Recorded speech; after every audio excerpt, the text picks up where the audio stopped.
Welcome to Aurora's English podcast.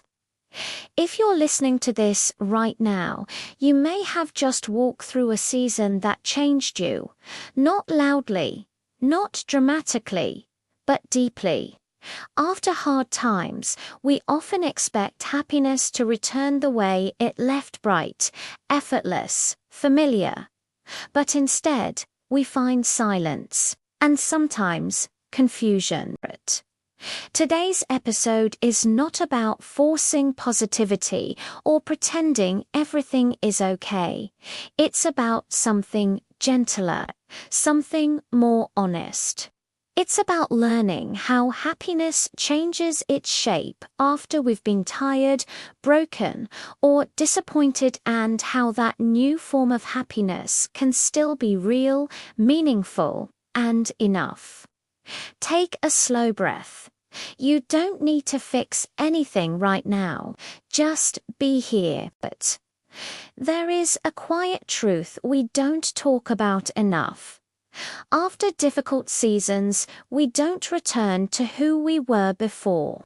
We try to live the same life, chase the same goals, feel joy in the same way. But something inside us has shifted.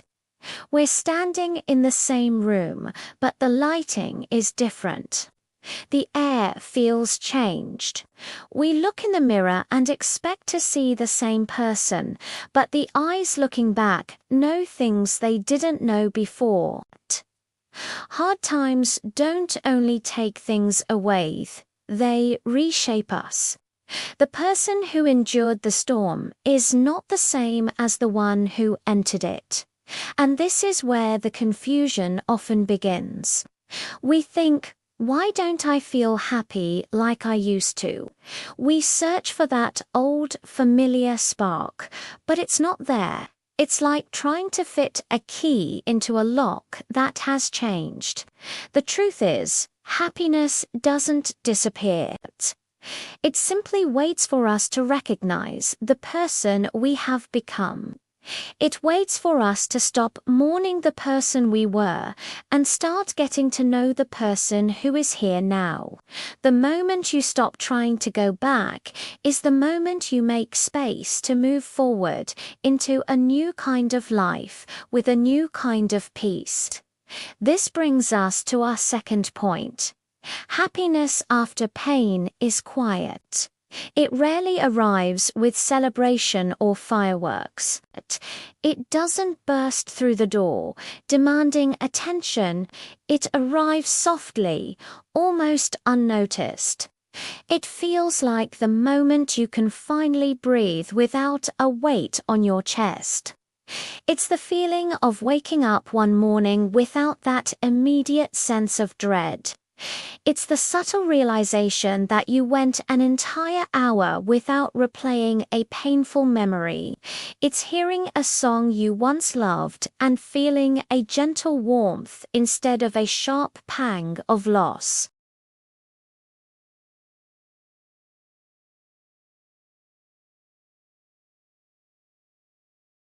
Because real healing often whispers, it doesn't shout. It's not an event. It's a process. It's the slow, steady return of small, ordinary moments of peace. It's finding comfort in the silence, not just enduring it. It's the quiet satisfaction of making a simple meal or the gentle calm of watching the sunset. This new happiness is more about presence than excitement.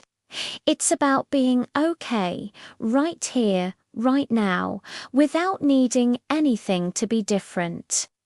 So, how do we find this quiet happiness? This leads to a new way of thinking. Don't overcome it. We're so often told to get over our pain, to conquer our feelings, to win the battle against sadness. But this language of fighting and overcoming can be exhausting.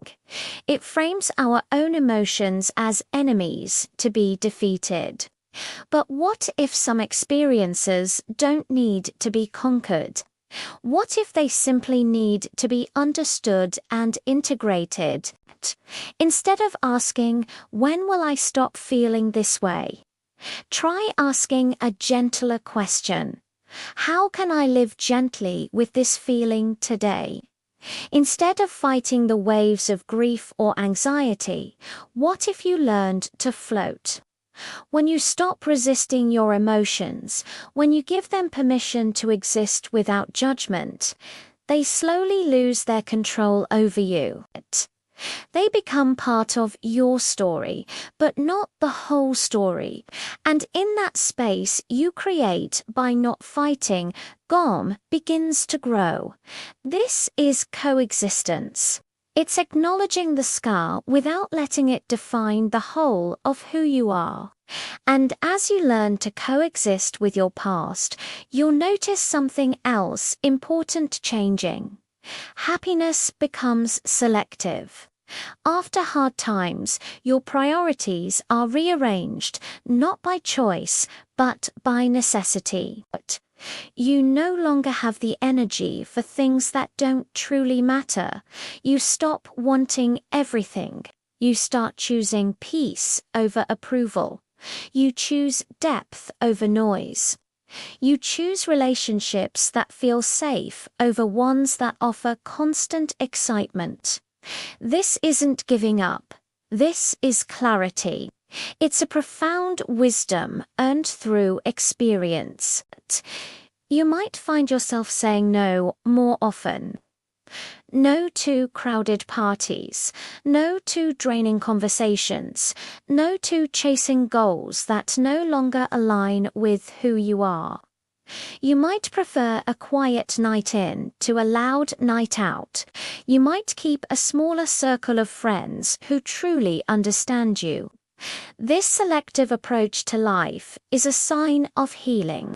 Happiness now comes from knowing what truly nourishes your soul and having the courage to let the rest go. It's a quieter, more intentional joy built on a foundation of self-respect. Finally, let's talk about hope. Hope after hard times is not blind optimism. It's not the cheerful belief that life will be perfect from now on, or that you'll never get hurt again. That kind of hope can feel fragile, even naive. Real, durable hope is different. It's quieter and much stronger. Hope is trusting yourself. It's the quiet confidence that you can adapt to whatever comes next. It's trusting that you can feel things deeply, both joy and sorrow, and still continue moving forward. It's trusting that you can change direction without losing your worth. If a path closes, you have the resilience to find a new one. This kind of hope isn't about the future being perfect. It's about your ability to face an imperfect future. You don't need a guarantee that everything will be okay. You just need the inner knowing that you will be okay because you've learned how to hold yourself through difficult times. It keeps you steady even when you don't know the way. As we come to the end of this episode, remember this. Happiness after hard times does not mean you forgot the pain. It means the pain no longer controls your life. You don't need to be stronger than what you went through. You only need to be kinder to who you are now. If today felt calm rather than exciting, that's okay. Healing often feels that way. Sometimes, happiness is not a feeling at all, it's a form of permission. Permission to rest. Permission to move slowly. Permission to be human. Thank you for sharing this space with me, for listening, and for staying open even after life asked a lot from you. This is Aurora's English podcast. You are not behind, you are becoming.